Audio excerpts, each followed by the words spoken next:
નમસ્કાર વિદ્યાર્થી મિત્રો, આપનું સ્વાગત છે મારી યુટ્યુબ ચેનલમાં. મિત્રો, 7મું ચેપ્ટર આપણે શરૂ કર્યું છે 12મા ઇકોનોમિક્સની અંદર. આ 7મું ચેપ્ટર એ શા માટે આપણે ભણવાનું છે એની ચર્ચા આપણે કરી ચૂક્યા છીએ.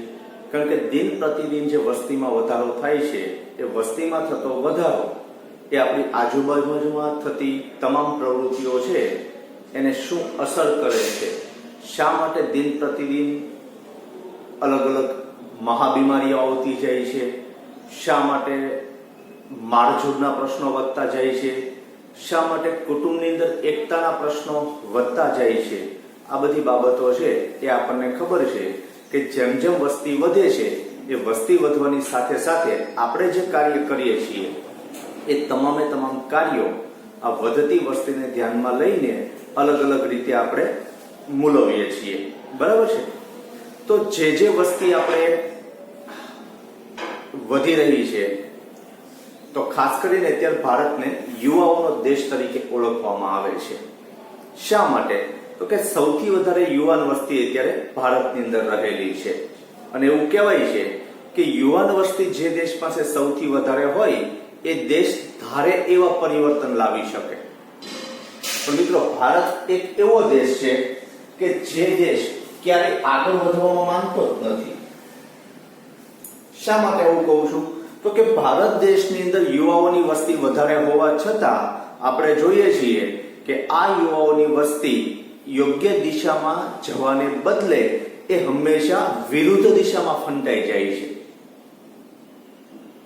બાકી ધારે એવું એજ્યુકેશન મેળવી શકે, ધારે એવું પરિવર્તન લાવી શકે, ધારે એવું ઉત્પાદન કરી શકે, ધારે એવી કંપનીઓની સ્થાપના કરી શકે. કારણ કે નવા નવા વિચારો યુવાઓને સૌથી વધારે આવતા હોય અને એમાં પણ ટેકનોલોજીનો સમય છે કે ટેકનોલોજીનો ઉપયોગ કરીને આપણે કેવી રીતે આગળ વધી શકીએ. આ બધી બાબતો આપણને સારામાં સારી રીતે અત્યારની યુવા પેઢી છે એ સમજાવી શકે છે. એનું ઉદાહરણ લઈએ તો આજે તમે 60 વર્ષ કે 70 વર્ષના ભાઈને કહો કે વૃદ્ધને કહો કે ભાઈ મોબાઈલ લેવાનો છે, તો એમ કહે છે કે અમારી પાસે સાદો મોબાઈલ સારો. 2 વર્ષના બાળકને સાદો ફોન આપજો, એની હાથમાં લે. કેમ? તો કે અત્યારે 60 વર્ષના વૃદ્ધને 60 વર્ષના એક વડીલને જેટલી ખબર નથી પડતી એટલી ખબર એક 2 વર્ષના બાળકને પડે છે. હવે જો 2 વર્ષની ઉંમરમાં એ મોબાઈલમાં એટલું બધું જાણતો હોય તો જેમ જેમ આગળ થાય એમ દેશમાં ટેકનોલોજી વિશે શું ન કરી શકે. બરાબર? તો અત્યારના સમય પ્રમાણે દેશને યુવાઓના દેશ તરીકે ઓળખવામાં આવે છે અને હજી 2030 કે 32 સુધી આપણી આ જ વસ્તી જેમ જેમ આ પ્રમાણે રહેશે એમ આપણે આગળ વધી શકશું. પણ મેં કીધું એમ ભારતમાં આગળ વધવા ઉપર પ્રતિબંધ છે, કારણ કે લોકોને કામ કરવું નથી, આ એક વૃત્તિ છે. તો આજે આપણે સમજવું છે ભારતમાં સ્ત્રી પુરુષની વસ્તી. હવે મિત્રો, તમને ખબર છે કે ભારતમાં વસ્તીના વલણોની અંદર આપણે ચર્ચા કરી રહ્યા છીએ, જેમાં એક વલણ આપણે જોયું હતું ભારતમાં વસ્તી અને વસ્તી વૃદ્ધિ દર, કે ભાઈ કઈ સાલમાં કેટલી વસ્તી હતી અને કેટલો વસ્તી વૃદ્ધિનો દર હતો. આ આપણે ગયા વિડિયો લેક્ચરની અંદર જોયું હતું. અને આ ગયા વિડિયો લેક્ચરની અંદર જે આપણે જોયું હતું ત્યારે મેં વાત કરી હતી કે એના આંકડા MCQ માટે યાદ રાખજો. અને સાથે સાથે હવે જે કઈ આંકડાકીય માહિતીઓ આવે છે એ હું તમને સમજાવી દઈશ, એના આલેખ દોરવા નહીં બેસું એવી વાત પણ મેં તમને ગયા વિડિયો લેક્ચરની અંદર કરી હતી. તો આજે આપણે જોવા છે. બરાબર? તો એની અંદર કોષ્ટક આપેલું છે કે વર્ષ, પુરુષ વસ્તી,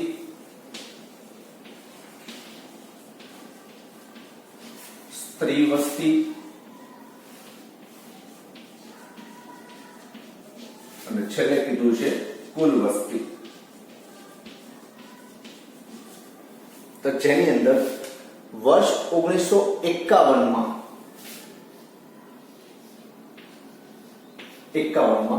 પુરુષ વસ્તી હતી 18.55 કરોડ અને સ્ત્રી વસ્તી હતી 17.56 કરોડ અને કુલ વસ્તી હતી 36.11 કરોડ. મિત્રો, અહીંયા હું નીચે ટકાવારી નથી લખતો ટકાવારી તમારી ટેક્સ્ટબુકમાં લખેલી છે, તમે જોઈ લેજો, બરાબર. હું ખાલી વસ્તી જ લખું છું અહીં. પછી વર્ષ 1991 ની અંદર પુરુષ વસ્તી હતી 43.92 કરોડ અને સ્ત્રી વસ્તી હતી 40.71 કરોડ અને કુલ વસ્તી હતી 84.63 કરોડ. એ જ રીતે 2011 ની વસ્તી ગણતરી પ્રમાણે પુરુષ વસ્તી હતી 62.37 કરોડ અને સ્ત્રી વસ્તી હતી 58.65 કરોડ અને કુલ વસ્તી કેટલી હતી? 121 પોઈન્ટ કેટલી હતી? 0.2 કરોડ. બરાબર.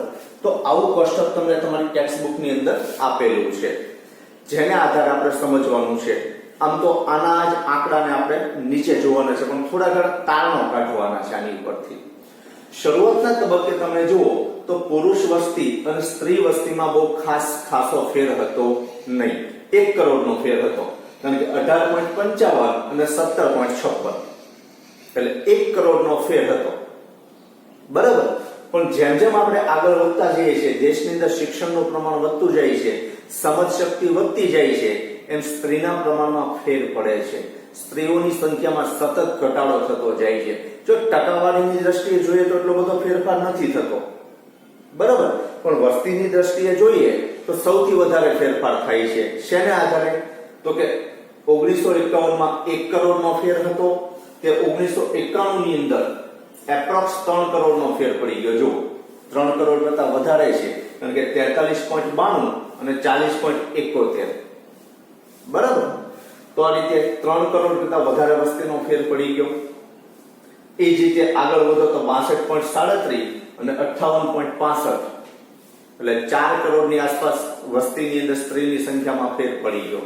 તો જેમ દેશની અંદર શિક્ષણનું પ્રમાણ વધે છે, સમજ શક્તિ વધે છે, દેશ વિકાસ તરફ અગ્રેસર થઈ રહ્યો છે, તેમ સ્ત્રીઓની સંખ્યામાં સતત શું થતું જાય છે?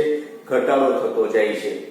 જે ઘણી બધી અલગ અલગ પરિસ્થિતિઓ આપણી સામે મૂકે છે, જેને આપણે સમજવાની છે. તો એમાં કીધું છે કે ભારતમાં કુલ વસ્તીમાં જુદા જુદા વર્ષો દરમિયાન સ્ત્રી અને પુરુષોની સંખ્યા કેટલી છે તે સ્ત્રી પુરુષના પ્રમાણ દ્વારા જાણી શકાય છે.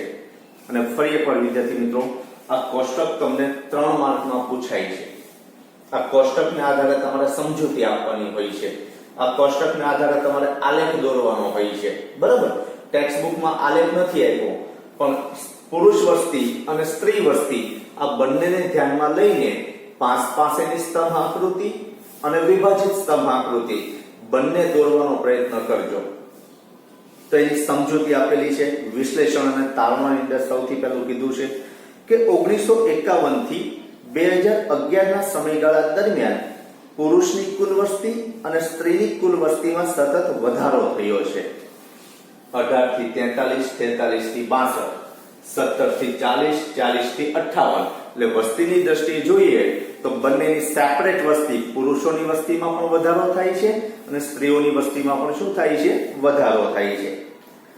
ટકાવારીની રીતે જોઈએ તો 1951 માં કુલ વસ્તીમાં પુરુષની વસ્તી 51.37% હતી, તે 2011 માં 51.54% થઈ, એટલે કે 0.2%. મિત્રો, જ્યાં 0.2% નથી, ત્યાં 0.17% છે. કેટલા? બરાબર. એટલે 0.2 ની જગ્યાએ તમારે 0.17 યાદ રાખવાનું છે. ક્લિયર? શા માટે હું કહું છું એ સમજી લો. તો જો 51.37 હતી ટકાવારીની દ્રષ્ટિએ જોઈએ તો, તે 2011 માં વધીને કેટલી થઈ ટકાવારીની દ્રષ્ટિએ? તો કે 51.54. 51.54 માંથી 51.37 બાદ કરશો તો 0.17 આવી જાય છે. એટલે ટેક્સ્ટબુકમાં ઘણાને લખેલું છે, ઘણાને નથી લખેલું. ક્લિયર આ વાત? એટલે ફરીથી 1951 ની વસ્તીમાં કેટલા ટકાવારી હતી? પુરુષની વસ્તીમાં 51.37 અને 2011 માં કેટલી થઈ? 51.54. એટલે પુરુષની વસ્તીમાં કેટલો વધારો થયો? 0.17 નો. તફાવત સૂચવે છે જે સ્ત્રીઓની સંખ્યાની વસ્તી કરતા પુરુષની વસ્તી વધુ હોવાનો નિર્દેશ કરે છે. બરાબર? એટલે સ્ત્રીઓની સંખ્યા કરતા પુરુષોની વસ્તી હંમેશા કેવી રહી છે? વધારે રહી છે. ટકાવારીની રીતે 1951 માં કુલ વસ્તીમાં ભારત સ્ત્રીની વસ્તી 48.63% હતી. કેટલી હતી? 48.63%. જો આ બંનેનો ટોટલ મારો, આનો અને આનો બેનો ટોટલ મારો, તો 100% વસ્તી થઈ જાય. બરાબર? એ જ રીતે 2011 માં 51.54 પુરુષની વસ્તીની ટકાવારી અને સ્ત્રીની ટકાવારી હતી 48.46 કુલ 100%. આ કયા સમયમાં છે? 1951. આ 2011. બરાબર? હવે એ રીતે જોઈએ તો સ્ત્રીઓની વસ્તીની અંદર 0.17% નો ઘટાડો જોવા મળે છે. પુરુષની વસ્તીમાં 0.17 નો વધારો અને સ્ત્રીઓની સંખ્યામાં 0.17 નો ઘટાડો, જે તમે અહીંયા આગળ જોઈ શકો છો. આનો સરવાળો બાદબાકી કરો તો 0.17, કારણ કે આમાંથી આ બાદ થાય. બરાબર? હવે એ જ રીતે આમાંથી આ બાદ કરો તો -0.17 આ રીતે તમને મળે. તો 2011 માં ઘટીને 48.46% થઈ, એટલે કે 0.17% નો ઘટાડો નોંધાયો છે, જે પુરુષોની સરખામણીમાં સ્ત્રીઓની ઘટતી જતી સંખ્યાનો નિર્દેશ કરે છે, જે આવનારા સમય માટે એક પડકાર ગણાવી શકાય. અને વિદ્યાર્થી મિત્રો, આજે એટલે જ હેરાન થાય છે કે આ પડકાર હવે આપણને ઊંધી દિશા તરફ લઈ જઈ રહ્યો છે. શા માટે એવું કહી શકાય? તો કે સમાજમાં જે અસમંજસતા ઊભી થાય છે સ્ત્રી પુરુષને લીધે, નોકરીમાં જે સ્ત્રીઓને અગ્રતાક્રમ આપવામાં આવે છે, સ્ત્રી ભ્રૂણ હત્યા છે એ રોકવા માટેના પ્રયત્નો કરવામાં આવે છે, સ્ત્રી સશક્તિકરણ છે એના પ્રયત્નો કરવામાં આવે છે. આ શા માટે? સ્ત્રીઓના જન્મને પ્રોત્સાહન મળે એટલા માટે. કારણ કે જૂનાગઢે ફૂલ છે. કેટલાને જૂનાગઢ મોકલવા? જૂનાગઢ ન મોકલવા પડે એ પણ આપણી સામાજિક એક રીતિ છે. 16 સંસ્કાર વિશે તમે સાંભળ્યું છે? સાંભળ્યું છે ને? માતાને ગર્ભ રહે ત્યારે સૌથી પહેલો ગર્ભધારણ સંસ્કાર આવે, ત્યારથી શરૂ કરીને છેલ્લે અગ્નિ સંસ્કાર. આ ગર્ભધારણથી લઈને અગ્નિ સંસ્કાર સુધીના જે 16 સંસ્કારો છે એ પૈકીનો એક સંસ્કાર એટલે લગ્ન સંસ્કાર.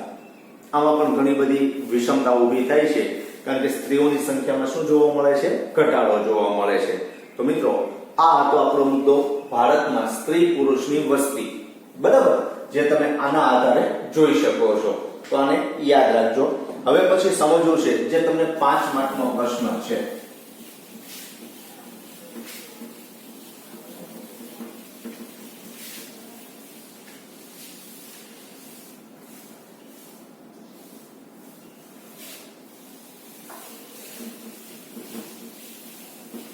તો આજે 5 માર્કનો પ્રશ્ન છે, એમાં કીધું છે કે ભારતમાં જાતિ પ્રમાણ,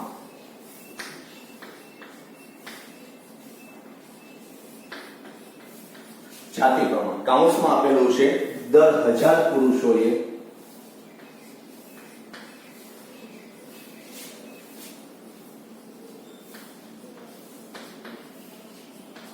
સ્ત્રીની સંખ્યા.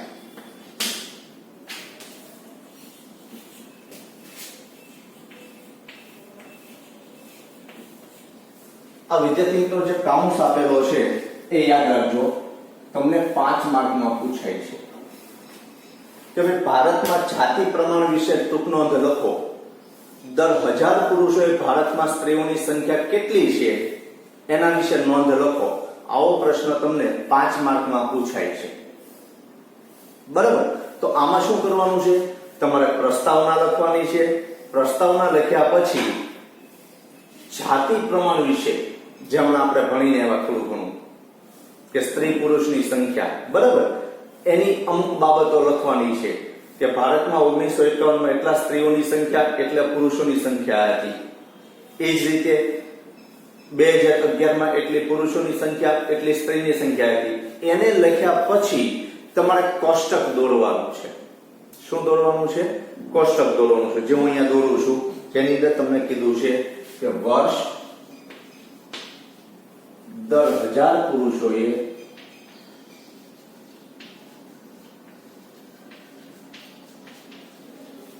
સ્ત્રીની સંખ્યા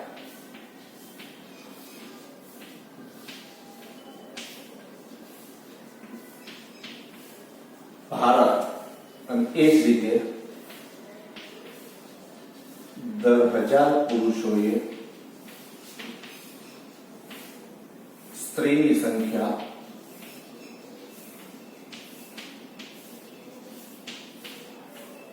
ગુજરાત. ભા એટલે ભારત અને ગુ એટલે ગુજરાત. તો એમાં કીધું છે કે વર્ષ 1901 માં પુરુષની વસ્તી સામે 972 સ્ત્રીઓ ભારતની અંદર હતી. ગુજરાતમાંથી 954. એ જ રીતે 1931 ભારતમાંથી 950, ગુજરાતમાં હતી 945, પછી 1961 માં 941 અને 940,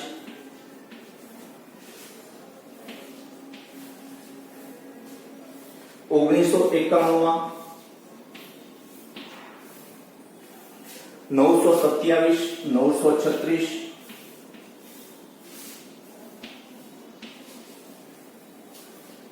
પછી કીધું છે 2001 માં 933, 921,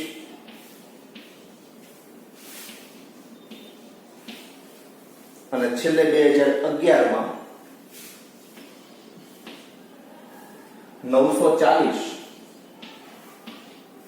અને 918. મિત્રો, કોષ્ટક તમારે લખવાનું છે અને પછી આ કોષ્ટકની સમજૂતી 5 માર્ક માટે લખવાની છે. બરાબર? તો સૌથી પહેલા આપણે એનું જે પ્રસ્તાવના છે એની ચર્ચા કરી લઈએ, પછી આના વિશે ચર્ચા કરીએ. તો કીધું છે કે દેશમાં વસ્તીમાં પ્રતિ 1000 પુરુષોએ પ્રતિ દર 1000 પુરુષો દીઠ સ્ત્રીઓની સંખ્યાને સ્ત્રી પુરુષનું પ્રમાણ અથવા લિંગ પ્રમાણ અથવા જાતિ પ્રમાણ તરીકે ઓળખવામાં આવે છે. બરાબર? આ એના અલગ અલગ નામ છે.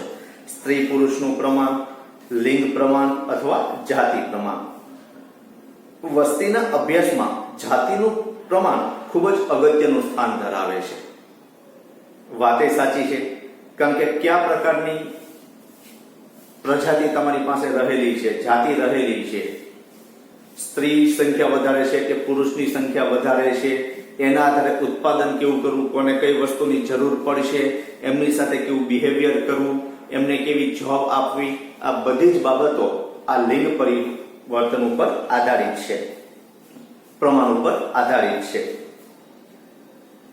બરાબર?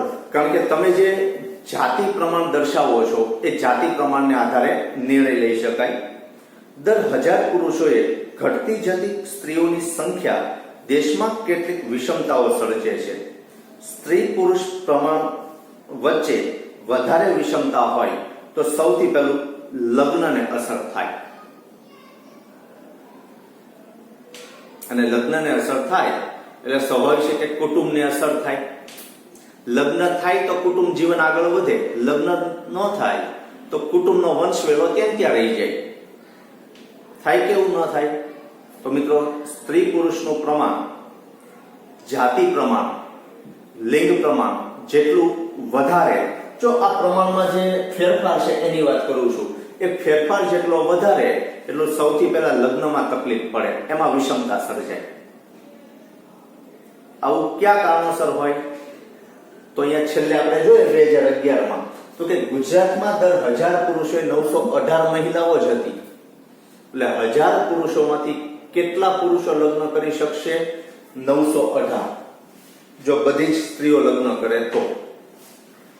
પણ એમાં પણ વિદ્યાર્થી મિત્રો, આમાંથી લગભગ 10% મહિલા તો એવી હશે કે જે લગ્ન ન કરવા માટે તૈયાર હશે, એમ કેમ પ્રકારે જે ટાઈમની પરિસ્થિતિ હોય છે.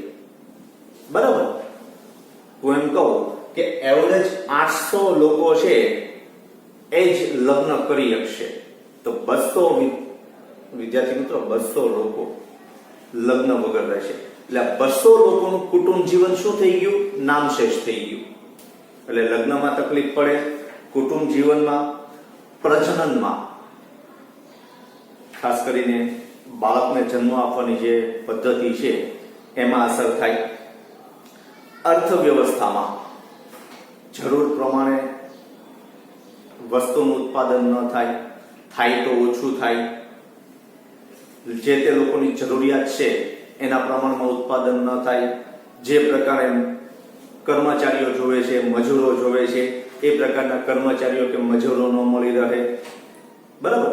એટલે અર્થતંત્રમાં પણ વિષમતાઓ સર્જાય છે, વગેરે અનેક પ્રશ્નો ઊભા થાય છે. જાતિના પ્રમાણ વિશેની ચોક્કસ માહિતી મેળવી જાતિના પ્રમાણની વિષમતાના કારણો શોધી તેના નિવારણ માટેના પ્રયાસો કરવાનું શક્ય બને છે, અને જે અત્યારે થઈ રહ્યું છે. સ્ત્રીઓને પ્રોત્સાહન શા માટે આપવામાં આવે છે? આ જાતિ પ્રમાણ જે વધી રહ્યું છે એ વધી ન રહે એટલા માટે. અને હજી જો આવું નવું રહ્યું તો રીમની એડવર્ટાઇઝ આવે છે, ખબર તો કે વિમ બારની એડવર્ટાઇઝ આવે છે, વાસણ ટકવાનો સાબુ. આ ઉપરાંત કઈક મસાલો આવે છે જેની અંદર કહે છે કે આજ પુલાવ હું બનાવીશ, તમે બધા બેસો. એટલે નારી શક્તિ છે એ બધી ગપાટા મારતી હોય, અને ઘરમાં જેના હાથમાં સુકાન છે એ વ્યક્તિ રસોડામાં રસોઈ કરતો હોય. કેવું લાગે છે? દ્રશ્ય વિચારો તો. જાહેરાત આવે છે કે ભાઈ સ્ત્રીઓ જો બહારનું કામ કરીને પુરુષને મદદ કરી શકતી હોય તો પુરુષ ઘરનું કામ કરીને કેમ સ્ત્રીને મદદ ન કરી શકે? એટલે રસોઈ કરે, વાસણ ઉટકી આપે, કચરા પોતા થશે. એક કલ્પના કરો તો. પછી બેનો વિડીયો જોતે તેમ કહેતો સાહેબ આવું થાય તમને બહુ ગમે એમ.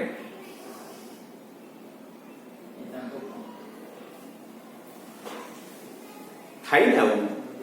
એટલે આના કારણો શોધવાના છે કે સ્ત્રીઓની સંખ્યા જે ઘટી રહી છે ન ઘટે તો શું કરવું પડે?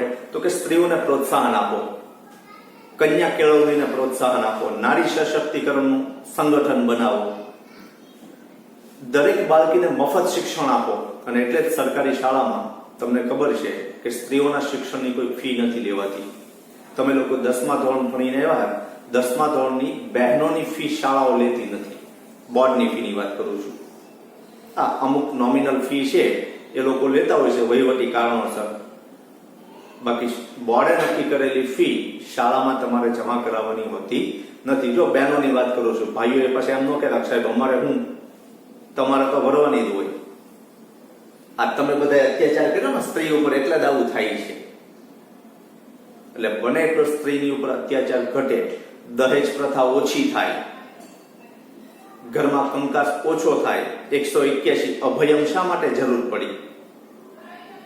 તો કે વારંવાર ફરિયાદ આવતી હતી કે પતિ, સાસુ, સસર, નણંદ દ્વારા પુત્રવધુ ઉપર અત્યાચાર. ટૂંકમાં જે કઈ પ્રશ્નો છે એનું આપણે નિરાકરણ લાવી શકીએ છીએ. બરાબર? કેટલાક વિકસિત દેશોમાં સ્ત્રી પુરુષનું જાતીય ગુણોત્તર દરનું પ્રમાણ 1000 થી વધુ હોય છે.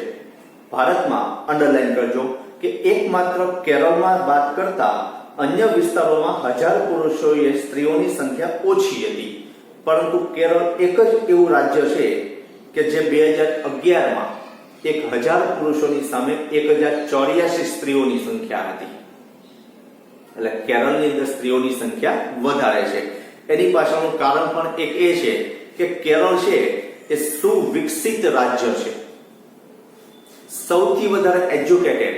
અને તમને ખ્યાલ હશે કે કેરળ રાજ્યએ એવી માંગ કરી હતી કે ભાઈ અમારા રાજ્યની માતૃભાષા ઇંગ્લિશ નક્કી કરી નાખો, અમારી રાષ્ટ્રભાષા ઇંગ્લિશ કરી નાખો. અને આજની તારીખે તમે દક્ષિણ બાજુ જાઓ તો વિદ્યાર્થી મિત્રો એવું સાંભળ્યું છે કે ત્યાં હિન્દીમાં કોઈ જવાબ નથી દેતા.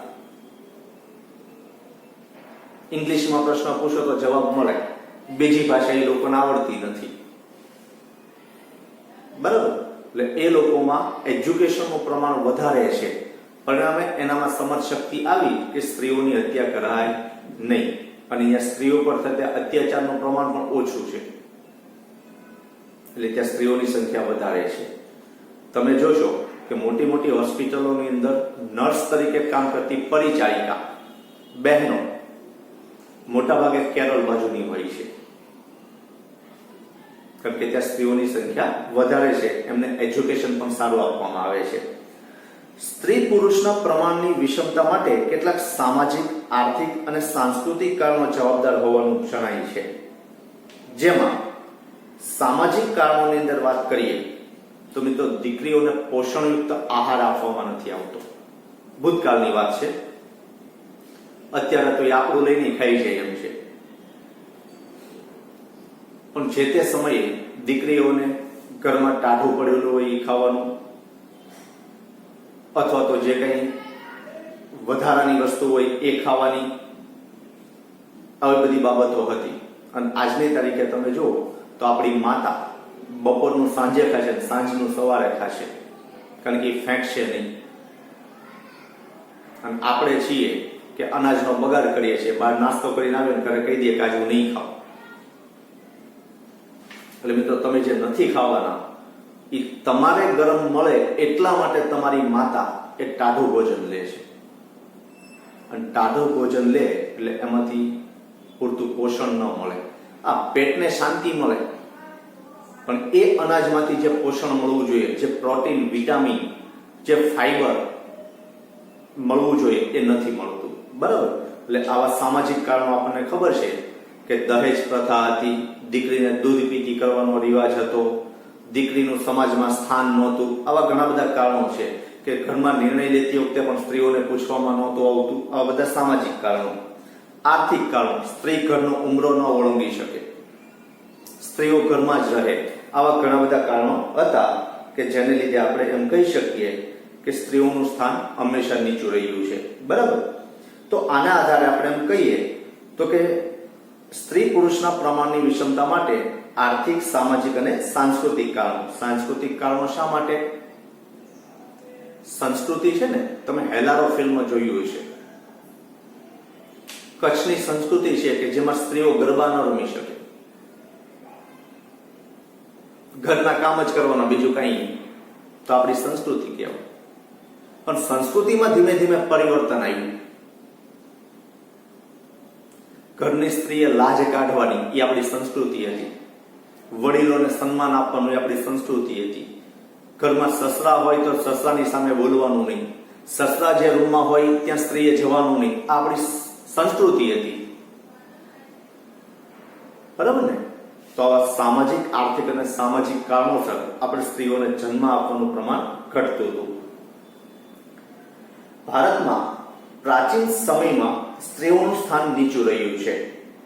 દીકરીઓને પોષણયુક્ત આહાર, સ્વાસ્થ્ય, શિક્ષણ, સંભાળ વગેરેમાં પૂરતું ધ્યાન આપવામાં આવતું ન હતું. તેમજ દહેજ પ્રથાને કારણે પણ દીકરીઓ પ્રત્યે દુર્લક્ષ સેવવામાં આવે છે. આ ઉપરાંત જો આજે કીધું છે સ્વાસ્થ્ય, મિત્રો સ્ત્રીઓના સ્વાસ્થ્ય બાબતે આપણે ક્યારેય કાળજી નથી લીધી. આવું શેના આધારે કહી શકાય? તો કે મોટા ભાગે છોકરીઓ છે, સ્ત્રીઓ છે, એ કંઈક ને કંઈક ઉણપથી, અને તમે સાંભળ્યું છે સમાજમાં કે 100 માંથી લગભગ 25 બહેનો લોહીની ખામીથી પીડાતી છે. આ થોડોક સ્ત્રીનો સ્વભાવ એની માટે જવાબદાર છે, કારણ કે હઠ હોય ને, નાનીની વાતમાં જમવું નથી, મને આ ન ભાવે, આવા કારણોસર એ જવાબદાર તો હતા જ તે. પણ છતાં જો એ જ રીતે બાળક એટલે કે આપણું જે પુત્ર છે એ નહીં જમે તો આપણે એને પ્રેમથી જમાડવાના પ્રયત્નો કરશું, અને એ માતા જ કરે છે પાછી. જો કે બેટા તું નહીં જમ તો હું નહીં જમું, આપણે બે સાથે જમશું, આવું કહેનારી એક સ્ત્રી જ છે. પપ્પા તો કહેશે કે નો ખાવું તો કાંઈ નહીં, હાલ હાલતો થા, કે છે ને કે આફુડો આવશે, પણ સ્ત્રીઓના સ્વાસ્થ્ય બાબતે એક તો પોષણયુક્ત આહાર ન લે એટલે જરૂરી વિટામિન, કેલરી અને એ બધું ન મળે એટલે એનું સ્વાસ્થ્ય બગડે. સ્વાસ્થ્ય બગડ્યા પછી એની યોગ્ય સાર સંભાળ ન લેવાય, કારણ કે માંદી સ્ત્રીએ ઘરનું કામ તો કરવું જ પડે એવી આપણી માન્યતા હતી. સ્ત્રી ઘરનું કામ ન કરે તો કોણ કરે, આવી બધી માન્યતાઓ હતી. એટલે એમની શિક્ષણની બાબતમાં ગામમાં જ ભણાવવાની, અપડાઉન સ્ત્રીઓ ન કરી શકે. બહાર તો મોકલાતી છે સ્ત્રીઓને ભણાવીને આપણે ક્યાંનો રોટલો ખાવો હશે, એની પાછળ ખોટા ખર્ચા કરાય જ નહીં, આવી એક માન્યતા હતી. તો આવી બધી બાબતો સર સ્ત્રીઓનું સમાજમાં સ્થાન કેવું હતું, નીચું હતું. આ ઉપરાંત કન્યાઓની નાની વયે થતા લગ્ન, બાલિકા વધુ સિરિયલ જોઈ છે ને તમે, એમાં બાલિકા વધુ તરીકે જે સ્ત્રીનું પાત્ર ભજવે છે એ છોકરીઓ પર કેટલા અત્યાચાર થાય છે એ જોઈ લેજો. અને ન જોયું હોય તો મિત્રો યુટ્યુબ ની અંદર સર્ચ મરાવજો બાલિકા વધુ, એટલે તમને સ્ત્રી ઉપર થતા અત્યાચારનો એક આદર્શ નમૂનો મળી જશે. વધારે પડતી પ્રસૂતિઓ, કસુવાવડ વારંવાર થાય, કારણ કે ઘરના કામ તો કરવા જ પડે. ગર્ભવતી હોય તો શું થઈ ગયું, એની સાર સંભાળ લેવામાં નહોતી આવતી. પ્રસૂતિઓ તેમના સ્વાસ્થ્ય ઉપર વિપરીત અસર કરે છે. તેના કારણે કન્યાઓનો બાલ મરણ અને પુખ્ત વયની સ્ત્રીઓનો મરણ દર ઊંચો રહે છે, જેના કારણે ભારતીય સમાજમાં કુલ વસ્તીમાં પુરુષો કરતા સ્ત્રીઓનું પ્રમાણ ઓછું રહે છે, જે આપણે જોયું. એની અંદર વાત કરીએ તો હવે વિશ્લેષણ અને તારણોની વાત કરીએ. તો સૌથી પહેલું કીધું છે કે મિત્રો શરૂઆતના તબક્કે તમે જુઓ તો જેમ શરૂઆતથી નીચે તરફ આવો છો એમ સ્ત્રીઓની સંખ્યામાં સતત ઘટાડો થતો જોવા મળે છે. 972, 950, 941, બરાબર, એ રીતે 954, 945, 940. પરંતુ 1991 ના વર્ષ પછી, જો યાદ રાખજો, 1991 ના વર્ષ પછી સમાજમાં પરિવર્તન આવ્યું. સમાજમાં સમજણ શક્તિ વધી, લોકોમાં સમજણ શક્તિ વધી અને શિક્ષણનું પ્રમાણ વધવાથી ધીમે ધીમે કરતા ભારતની અંદર 1991 પછી એટલે કે 2001 અને 2011 માં સ્ત્રીઓની સંખ્યામાં નજીવો વધારો જોવા મળ્યો, જે આપણે જોઈ શકીએ છીએ કે 927 થી વધીને 933 અને 933 થી વધીને 940. આ કન્યા કેળવણીને અપાતું પ્રોત્સાહન એને આધારે શક્ય બન્યું છે. પરંતુ ગુજરાતમાં જે પરિસ્થિતિ એઝ ઇટ ઇઝ છે, ત્યાં સ્ત્રીઓની સંખ્યામાં કોઈ વધારો થયો નથી, ત્યાં ક્રમશઃ ઘટાડો ચાલુ જ રહે છે. એટલે મિત્રો ભારતની અંદર 1991 પછી નજીવો સ્ત્રીઓની સંખ્યામાં વધારો જોવા મળે છે, જે આના આધારે કહી શકાય. અને શેના કારણોસર? તો કે શિક્ષણમાં સુધારો થયો, લોકોની સમજ શક્તિમાં વધારો થયો, સ્ત્રી કેળવણીને પ્રોત્સાહન આપ્યું એટલા માટે, અને સ્ત્રી પુરુષ વચ્ચેની જે અસમાનતા છે એ દૂર કરવાના પ્રયત્નો સરકારે કર્યા, જેથી ભારતની અંદર સ્ત્રીઓની સંખ્યામાં નજીવો વધારો જોવા મળ્યો એમ આપણે કહી શકીએ. તો પહેલું કીધું છે કે 1901 થી 1991 દરમિયાન ભારતમાં દર 1000 પુરુષોએ સ્ત્રીઓની સંખ્યા ઘટતી જતી જોવા મળે છે.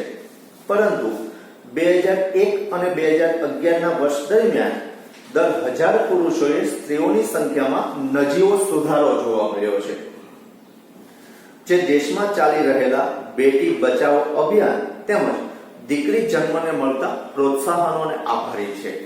બીજું, ગુજરાતની વાત કરીએ તો 1901 થી 2001 ના સમય દરમિયાન દર 1000 પુરુષોએ સ્ત્રીઓની સંખ્યા સતત ઘટતી જતી જોવા મળે છે, જેના કારણે કેટલીક સામાજિક અને સાંસ્કૃતિક વિષમતાઓ ઊભી થાય છે. આના કારણોની ચર્ચા કરીએ તો પુત્ર પ્રાપ્તિની ખેલછાને કારણે આધુનિક યુગમાં તબીબી સાધનો સ્ત્રી ભ્રૂણ હત્યામાં સહાયક બન્યા છે.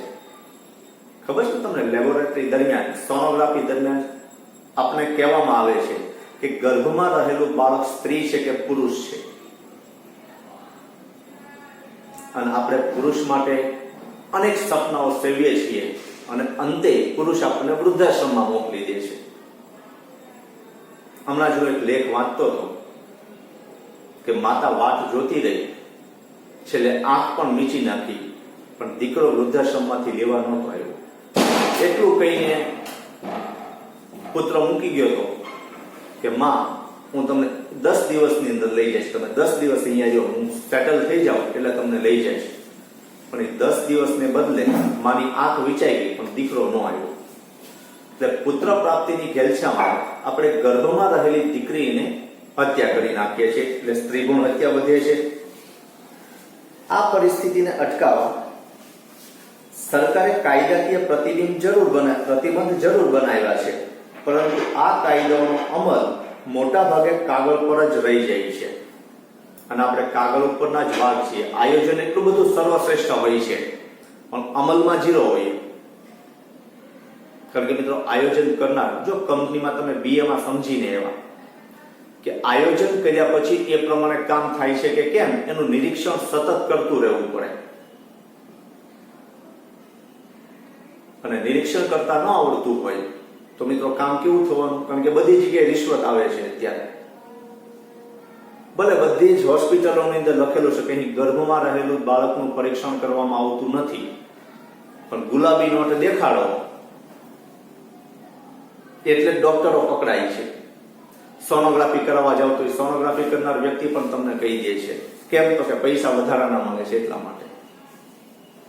એટલે કાયદા બન્યા છે કે સ્ત્રી ભ્રૂણ હત્યા અટકાવો, આવું પરીક્ષણ કરનારને દંડ થશે, જેલ થશે, ડોક્ટરનું લાયસન્સ રદ થશે, આવા ઘણા બધા કાયદા છે, એનો અમલ કરવામાં આવતો નથી. પંજાબ, હરિયાણા અને ગુજરાત જેવા આર્થિક રીતે સમૃદ્ધ રાજ્યોમાં સ્ત્રી પુરુષ પ્રમાણની અસમતુલા વધુ પ્રમાણમાં જોવા મળે છે. જે આપણે જોઈએ છીએ કે ભારતની અંદર સ્ત્રીનું પ્રમાણ 940 છે હજારે, જ્યારે ગુજરાતમાં 918 જ છે. એટલે 82 લોકો જુનાગઢ જવાના છે. બરાબર? તો મિત્રો, આજના વિડીયો લેક્ચરની અંદર એટલું રાખીએ છીએ, અને હવે જ્યારે મળશું ત્યારે નવા મુદ્દા સાથે પાછા મળશું. ત્યાં સુધી આભાર, ધન્યવાદ.